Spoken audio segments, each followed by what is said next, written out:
Monsieur le Président de l'Open University de Maurice, Monsieur Douva-Pentia, Monsieur le Directeur Général de l'Open University de Maurice, Dr Kaviraj Soukhoun, Monsieur le Directeur de l'Open School, Monsieur Sitaramadou, Madame le Registraire de l'Open University, Madame Gopi, distingués invités, distingués membres de la presse, Mesdames et Messieurs les invités, et surtout, Mesdames et Messieurs les diplômés. Ce jour, c'est bien votre jour. Permettez-moi de débuter par remercier l'Open University de me donner l'occasion de venir ici m'exprimer devant vous, devant ce parterre particulièrement bigarré. Et permettez-moi de commencer par dire combien je suis impressionné, véritablement, par le nombre de personnes que je vois ici dans la salle. Je crois que c'est d'abord l'illustration de la qualité de l'enseignement qui est fait ici. En si peu d'années, on voit que l'université s'est positionnée comme un outil de référence. Je crois surtout que c'est l'illustration d'une économie mauricienne dynamique qui tire les talents vers le haut et le besoin en compétences, tel que je le vois là. Et je crois surtout que c'est l'illustration de notre monde actuel. On est dans un monde qui va vite, on est dans un monde où on a besoin en permanence de se former tout au long de la vie. Et cette Open University en est l'exemple concret, et le nombre de personnes devant moi en est l'exemple vivant. Alors ça y est, vous êtes revêtus de cette toge. Il y a peu de fois dans sa vie où on porte une tenue une seule fois. Alors pour vous, mesdames, c'est souvent facile, c'est le jour du mariage. Pour les hommes, j'en connais pas beaucoup. Eh bien, c'est votre jour. C'est un moment quand même solennel. C'est symbole, je crois, de beaucoup d'engagement. Vous avez fait le choix d'une formation continue. C'est des concessions, c'est beaucoup de travail. Et ça y est, aujourd'hui, vous portez cette tenue. C'est un moment unique. Vous ressentez, comme moi j'ai pu ressentir à ce moment-là, cette fierté, ce sentiment inégalable du travail accompli. Je l'ai fait. Vous êtes empreint d'optimisme. C'est le moment de tous les possibles. Vous vous dites, voilà, what next? Voilà. Vous avez pris du recul et vous vous dites, voilà, maintenant, j'ai fait ce que je devais faire, qu'est-ce que je fais après? Rentrer dans le marché du travail pour certains, réorientation pour d'autres, changement de secteur, bref, votre prochain objectif de vie. J'ai quand même vu que parmi vous, il y avait des personnes peut-être un petit peu moins jeunes, qui avaient déjà un long bagage derrière eux. Je pense que c'est peut-être le sentiment aujourd'hui d'avoir grandi, voire d'avoir rajeuni au passage à l'université.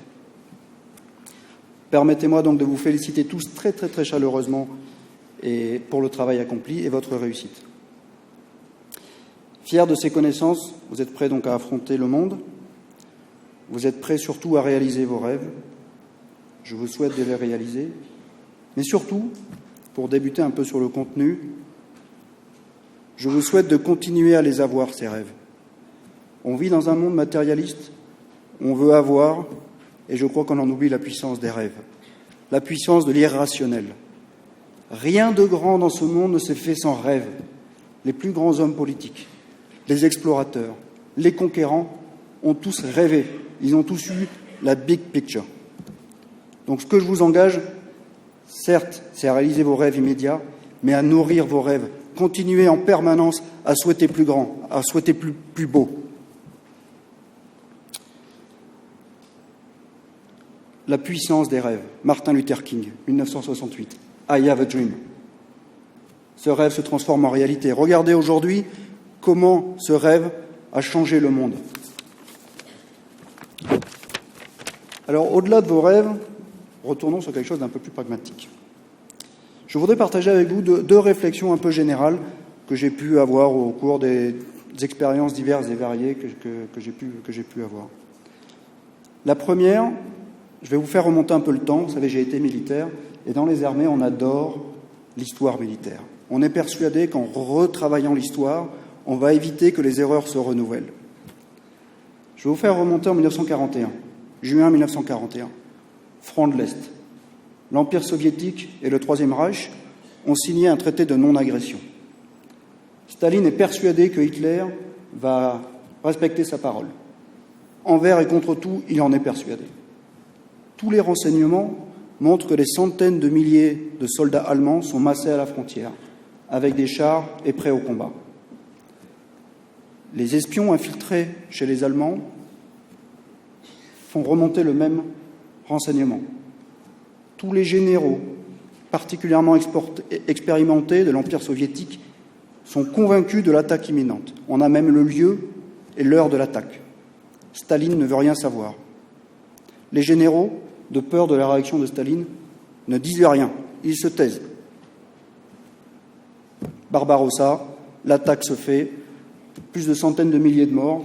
Il faudra attendre 1943, l'hiver, le froid et Stalingrad pour que le front se renverse. Pourquoi je vous parle de ça? Parce que je pense que c'est l'illustration de ce que l'on vit trop souvent dans nos organisations. Un chef dans le déni de réalité, des subordonnés qui n'osent pas ouvrir, qui n'osent pas challenger le chef. Donc collectivement ici, je fais le rêve qu'on soit capable d'avoir des organisations dynamiques et des organisations dans lesquelles on est capable de dialoguer pour éviter ce genre de situation. Oui, il faut des chefs qui ont des convictions. Oui, il faut des chefs qui sachent tenir un cap. Mais oui aussi, il faut des subordonnés et à tous les niveaux, des gens qui aient le courage intellectuel et la capacité à s'engager pour pouvoir faire des organisations dynamiques et des organisations vivantes. Donc à tout un chacun, je nous dis, tenons notre position, tenons notre rôle dans nos fonctions. On parlait de over-deliver. Moi, je nous dis, engageons-nous, tenons pleinement notre position, ne subissons pas. Je ne sais pas si vous avez fait attention, mais il y a le CIO de Cathay Pacific qui a démissionné il y a 2 ou 3 jours, pour n'avoir pas voulu donner les noms de tous ses employés qui ont fait grève, de crainte des représailles pour ses employés. Quand je parle d'engagement, je pense que là, on a un exemple parfait et vivant d'engagement, et je pense que c'est un exemple à méditer.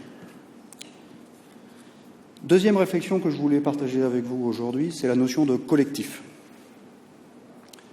Je suis impressionné quand je vois le nombre de formations qui ont été délivrées là. Il y a une somme de compétences ici dans la salle, allant de la philosophie à l'IT, au droit, au français. J'en suis très heureux. L'enjeu aujourd'hui, pour nous tous, c'est de savoir mettre en commun ces savoirs. C'est de créer des plateformes de coordination de ces savoirs.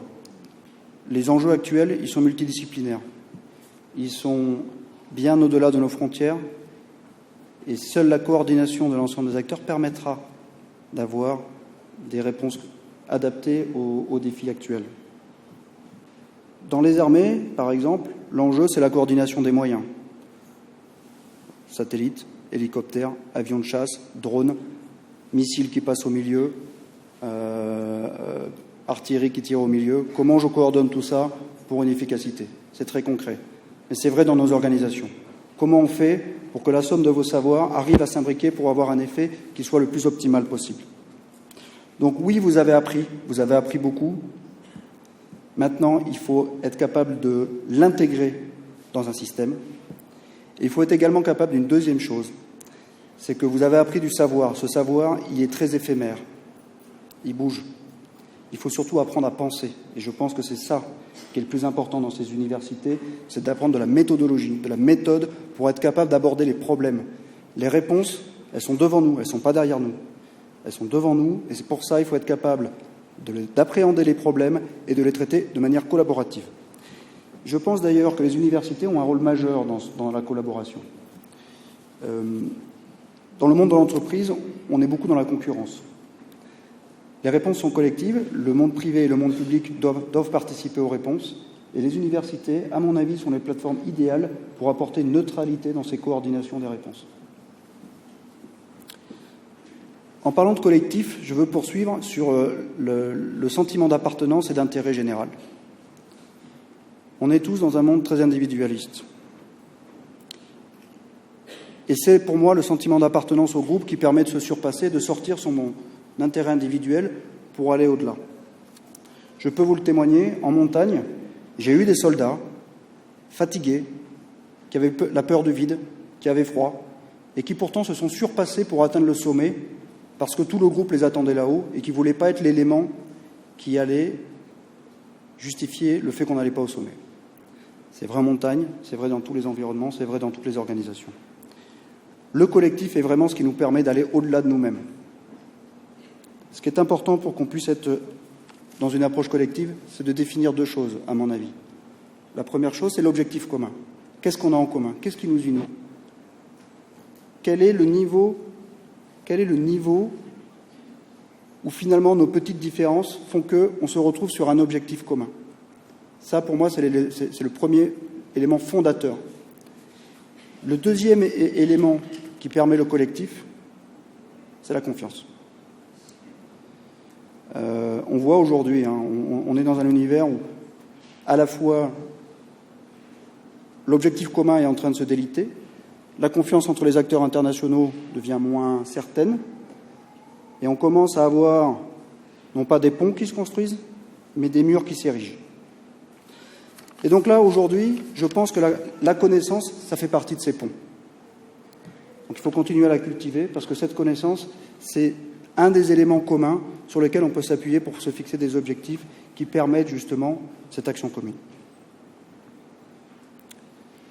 Éduquer, ce n'est pas remplir un vase, c'est allumer un feu, disait Montaigne. Aujourd'hui, le feu est là. Je vous souhaite d'entretenir cette flamme. Cette remise de diplôme, c'est le début d'une belle trajectoire, je l'espère. Vous avez un beau parcours à réaliser. Vous êtes un peu comme ce montagnard au pied de la montagne, qui est physiquement prêt, techniquement prêt, qui a l'envie d'y aller. Dans votre parcours, vous allez avoir des moments où vous allez chuter. Vous allez avoir des moments où vous allez être fatigué. Vous allez avoir des moments où vous allez douter de vous. Dans ces moments-là, souvenez-vous de ce moment-là, maintenant, de cette bouffée d'optimisme, de cette confiance que vous avez en vous parce que vous avez réussi. C'est cette confiance en vous qui vous permettra d'aller de l'avant. Et je terminerai sur une très belle devise des forces spéciales. Who dares wins. Croyez en vous. Si vous osez, vous gagnerez.